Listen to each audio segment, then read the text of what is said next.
I want to start with just talking about how I first got into sort of environmental activism. When I first got involved, I guess I had a pretty sort of single issue, sort of narrow perspective. I was really focused on protecting the environment and working on issues of climate change.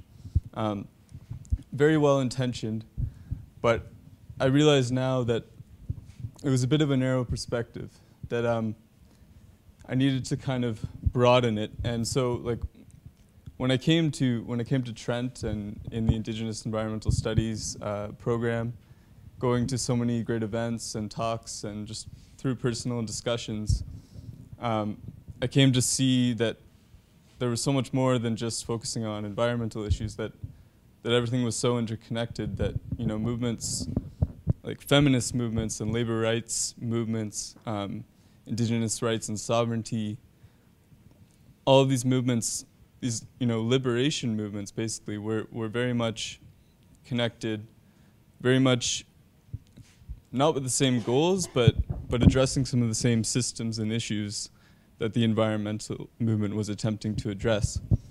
You know, I started to become aware of things like environmental racism, of how, you know, communities of color, Indigenous communities, women and poor folks are disproportionately affected by contamination. You know, nuclear waste sites being put on communities as such, marginalized communities, and this very much being part of more than just climate change, being part of, you know, these racist and sexist tendencies within corporations and government.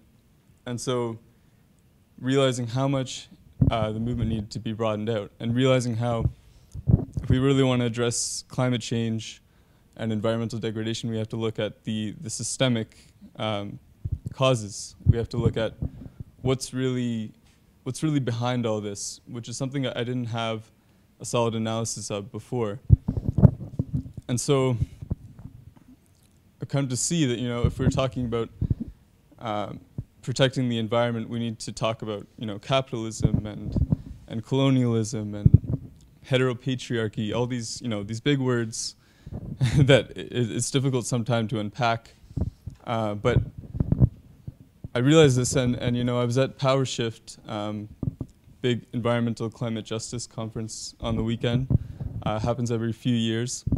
It was pretty inspirational. We brought together over 1,000 youth from across Turtle Island or Canada, and came together to share stories of success, of struggle, to learn from each other. Many of the workshop leaders were youth themselves, so it's very much for youth, by youth in many ways. It's really amazing, and some of the messages that came out of it were, you know, the need to focus on moving from single issue movements to broad focused issue movements. So connecting our collective needs and goals, and that's what I truly see as sustainability being, is recognizing those common challenges, common systems that we're working against, common forces, you know, whether it be corporate greed or racism or whatever we're looking at. So it was really inspirational to be there and hear about all this. And and also it was amazing how there were many Indigenous folks from across Turtle Island there, from Amjanong First Nation near Sarnia, and them dealing with, you know, having these chemical refineries right beside their homes, in their backyard, front yard, basically, dealing with cancers, sicknesses.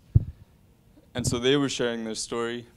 There were folks from the Athabasca Chippewan First Nation in Alberta, their community directly downstream from the tar sands. So they've experienced extremely high rates of rare cancers due to pollution from that. And right now they're launching actually a court case against Shell Corporation, against the expansion of a mine on their traditional territory. So, you know, some of these struggles, the constitutional rights of Indigenous people are a way that, you know, is what is standing between projects like the expansion of the tar sands or the Northern Gateway pipeline, especially now when you know, Canada's environmental laws have been really gutted just recently. So it was amazing that they were there, and one way that we could try to build solidarity, one concrete example was at the conference, all 4 days of the conference, there was a big banner up that says, "I stand with ACFN," Athabasca Chippewa First Nation. And so you could go and you could stand there, get your picture taken, and upload it on, you know, Facebook or whatever social media, put it as your profile picture. One way to really show that solidarity and to raise awareness of this campaign, because so often these struggles are you know, marginalized in the media. So that was pretty amazing. Also, the Beaver Lake Cree Nation, they were there from Alberta as well, citing 19,000 treaty violations on their traditional territory. There's pipelines and extraction happening. So I've really come to be aware of some of these legal campaigns and these struggles, and it's been pretty amazing. As for moving forward, you know, sometimes with this kind of work, we get into this place where we're really anti multiple things. So, you know, we're against a pipeline, we're against the tar sands, we're against corporate greed or whatever, and to really build a sustainable and viable and long-term movement, we need to also address solutions. And you know, a lot of solutions have been mentioned here, like Dan talking about enlightenment and Stephen Hill talking about the idea of potlucks, and I really like that. You know, Severin talking about justice and transformation, those were two words I really like, and changing the way we do tourism, of course. So, and I think that if we can not just articulate what kind of solutions we need, but also implement them, but actually create the world that we want. So, you know, just there's so many ways of doing that, but in the way we organize or run our organizations, we can have truly democratic processes. We can, you know, operate through consensus in a way, you know, community development, a way that we can subvert these systems, these hierarchical systems that are, you know, hampering the change that we need. And you know, like community localized food systems and community gardens. It's amazing when you grow your own food to see something real, a real alternative happening. So you can criticize genetically modified food, and then you can grow your own food. And there's this amazing kind of holistic approach of not just being anti, but also pro what you want.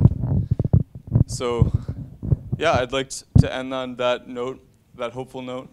You know, seeing all these youth come together, seeing all of you here, having all these amazing people talk.